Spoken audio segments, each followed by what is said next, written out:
What's going on, y'all? So listen. So I just got through watching this part one of the Braxton Family Values. Sit down with Iyanla, and I am.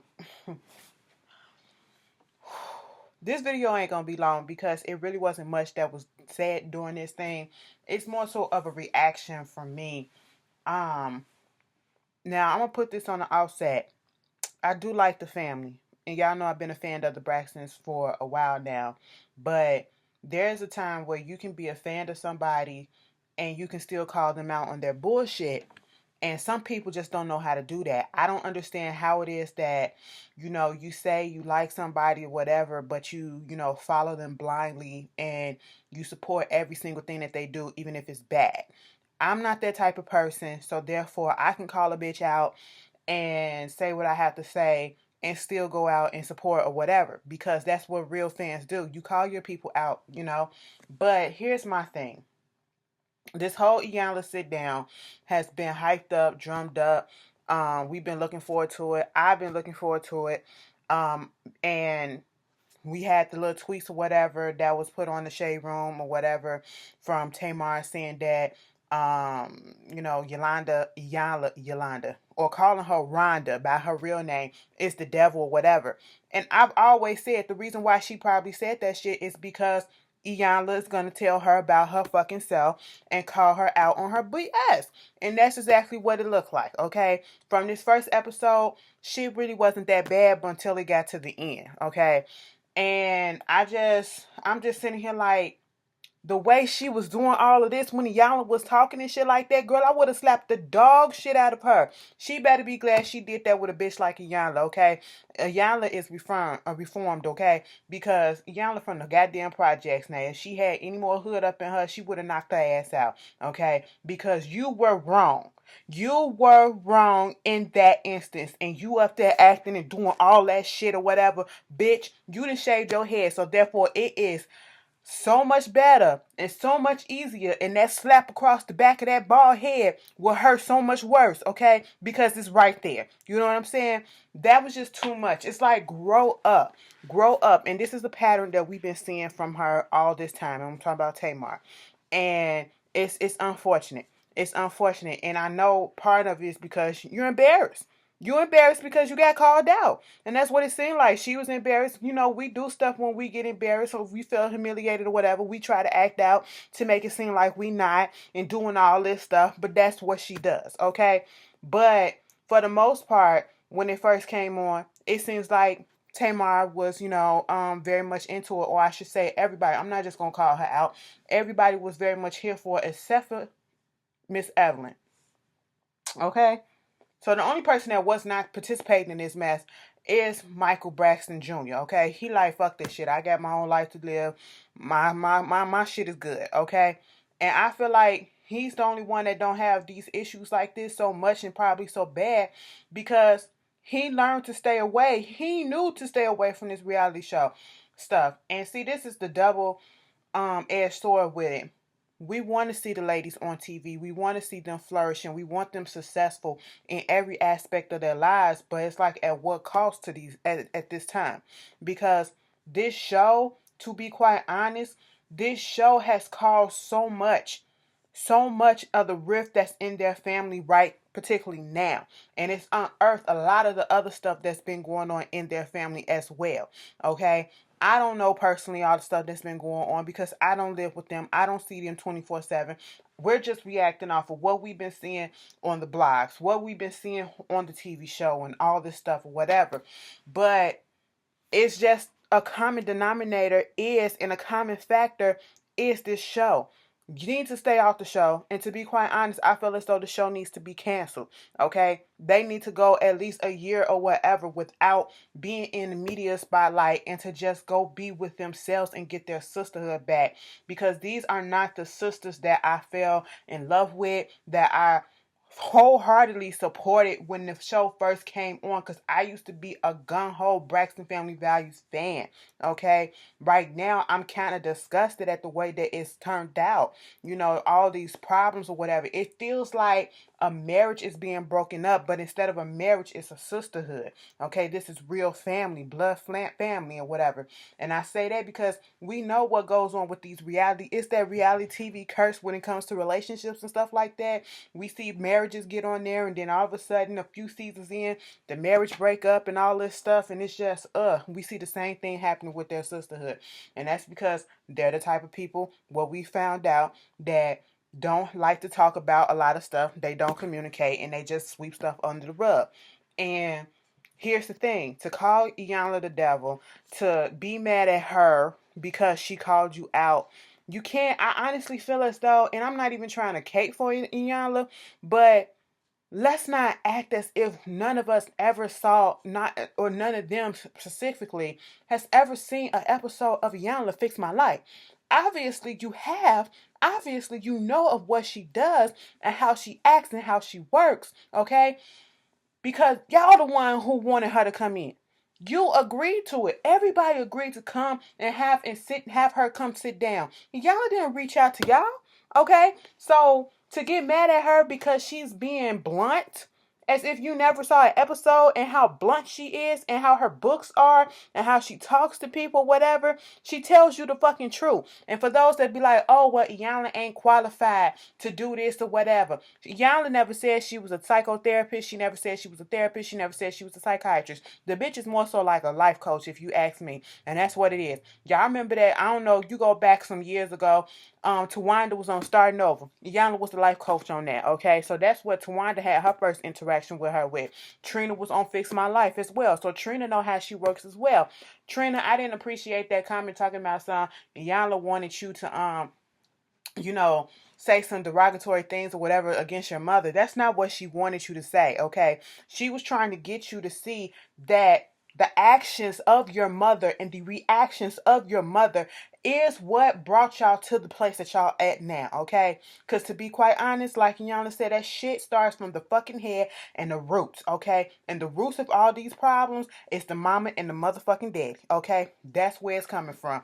And you can't tell me no different. You can't tell me no different. But going back to this whole thing, like, Iyanla ain't there to say, bitch, I'ma really fix your life. I'm giving you the tools to fucking fix your life, okay? Now, you can choose to take those tools and use them or not. That's up to you, okay? You have to be prepared to do your work, meaning you have to be prepared to go through the process of what it needs to find out what the fuck is going on and to get your shit together and be ready to do. My lips look so good. Anyway, I got distracted for a second.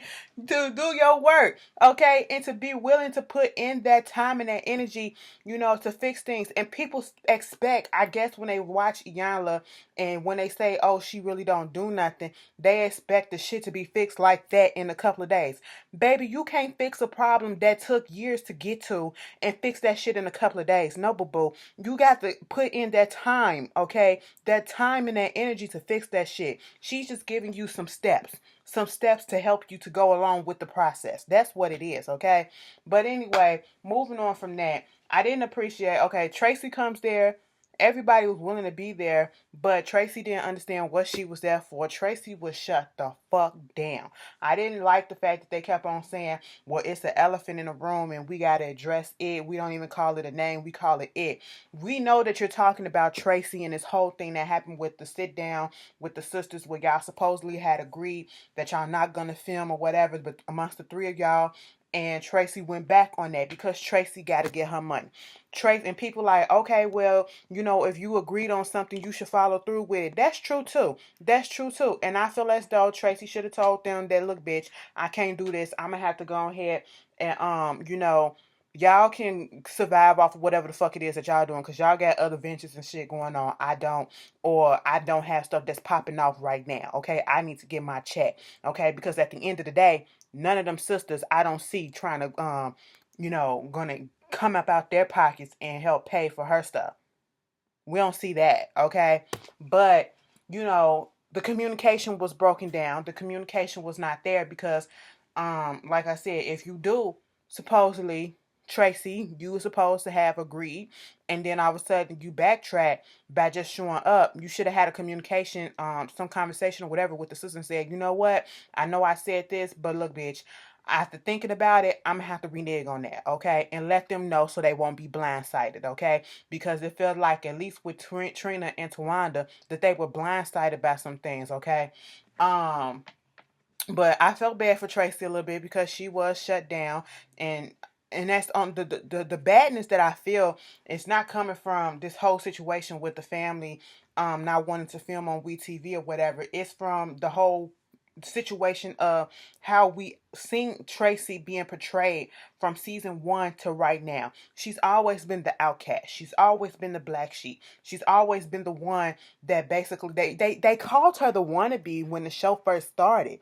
You know what I'm saying? And it was, and I'm not surprised that it's something that's going on between her and Tracy, because even in that first season, remember when they went to the Bahamas and Tamar and Tracy, and Tamar basically made Tracy the bellhop. You know what I'm saying? Like, hold my bags and all that shit. Like, and the way that she was talking to her on that episode, it did not sit well with me. And we always saw them get into it. Tracy was about to beat Tamar's ass in her own house. Mind you, they said one of the values was no hitting. I said, bitch, please. Bitch, please. Y'all probably need to knock each other out one a good time or whatever, and then y'all will get this shit out y'all system. You just don't know. I don't know. But at the end of the day, it was all messed up. And what really disturbed my spirit was Evelyn Braxton's. There's this saying old people are set in their ways and they just not gonna do nothing. You can't, it's gonna be hell and high water to get them to change and come up with the times and all this stuff. And Evelyn Braxton, mama, you should have stayed your ass home. No disrespect to none of the sisters, no disrespect to Miss Braxton or whatever.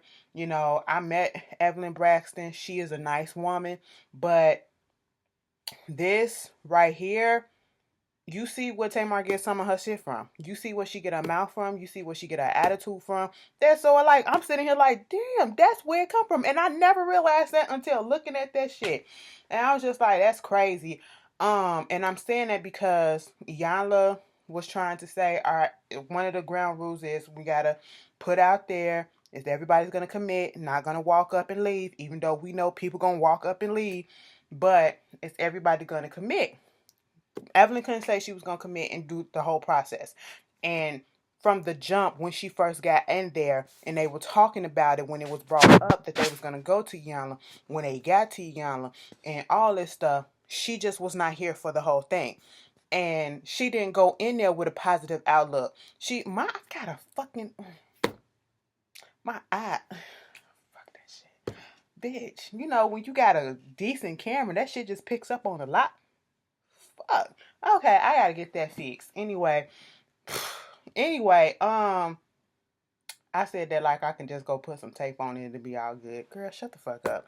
Anyway, Evelyn came up in there like she just wasn't receptive to the whole thing, and she wasn't willing to go deep.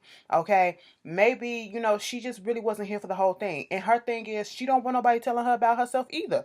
She don't want nobody telling her about herself, because at the end of the goddamn day, what it all comes down to is the kids are emulating the same actions that their mother has put out there.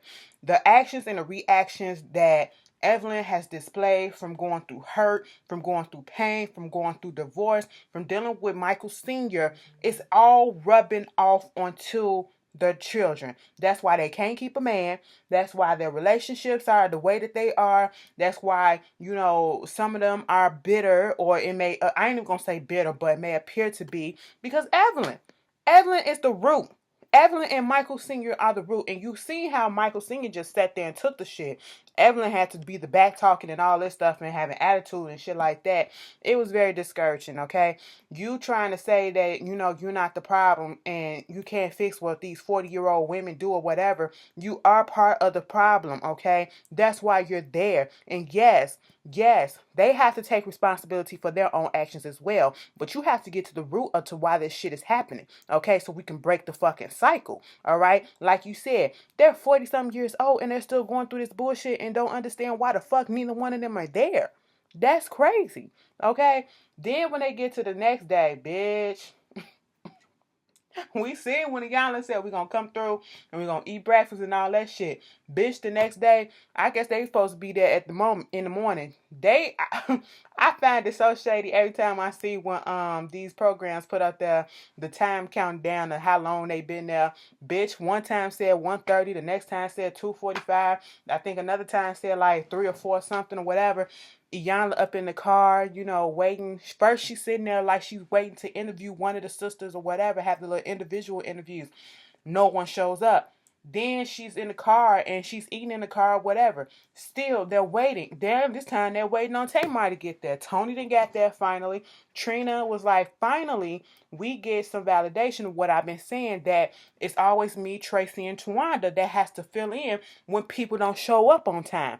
And for Iyanla, this was a big problem because her thing is, I committed to the process. I'm here trying to fulfill my duties, okay? And you're showing your lack of integrity and commitment when you don't show up when you're supposed to show up. You can't show up at the right time. And um Tamar, you was wrong. I feel as though you was wrong. Okay, just say, yeah, bitch, I should have been here. Some shit happened, but bitch, I was wrong because, I did show up late. And you showed up late. Okay? And then when Iyanla getting all, I wasn't even mad at Iyanla getting pissed off because, bitch, I would have got pissed off too because that's the type of person that I am. One of my biggest pet peeves is people coming in late. I hate that saying about CP time, and I just hate when people say they're going to do something, say they're going to come at a certain time and they don't follow through or they come extra late. I don't care if it's 5 minutes late, if it's 10 minutes late, that shit pisses me the fuck off, okay? So I get where she was coming from. And, Iyanla made it known because Tamar talking about something. See, this is why I don't like WeTV and fuck with them and all that stuff. Iyanla was like, I don't give a damn because I don't know shit about them either. Okay? I was told to come at this time. I'm on my call sheet. I'm here. How come you can't come on time? And then you doing all of this and doing all of that and all that shit. Like, girl, that shit wasn't even necessary. You was being mad disrespectful and then you want to get pissed? Okay, Iyanla, walk the fuck out. I would have walked out on that ass too. And then Tamar, you want to walk out too. Like, girl, okay. And like I said, I feel as though when Tamar do those reactions or whatever, it's because she's embarrassed. And it's a defense mechanism, okay? I don't know. Because I just feel like you too grown to be acting that way. It is what it is. I can't wait till we get to the root of a lot of stuff on next week's episode because mostly this episode was a little bit behind the scenes of how the family got together and decided to go ahead and go on call Iyanla or whatever, and then we broke the surface just a little bit.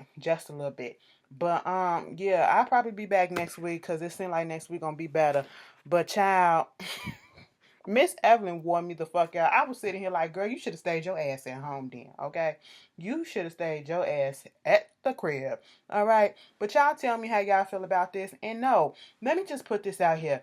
Because people want to say when you don't agree with certain people's actions or whatever that you're hating and all this stuff. It's not about hate, baby. Okay? Everybody's entitled to their opinion and it's all about what you see. And I can see what's going on and you can put your feelings aside and just look at a person and their actions, okay? And you can say that this is not the actions of a grown woman or a grown man or a mature adult, okay? You can call people out and that does not mean that you're hating on them. I don't hate on anybody on this show or whatever. I actually respect them, okay? But I just want them to get their sisterhood together. All of them, because I want them to get back to the way that they were when things were good in the earlier seasons of Braxton Family Values, or cut the show off and just let them go somewhere by themselves and work on themselves, okay? But anyway, that's it. Y'all tell me how y'all feel. I'm finna go watch How to Get Away with Murder. Anyway, I'll see y'all later. Peace.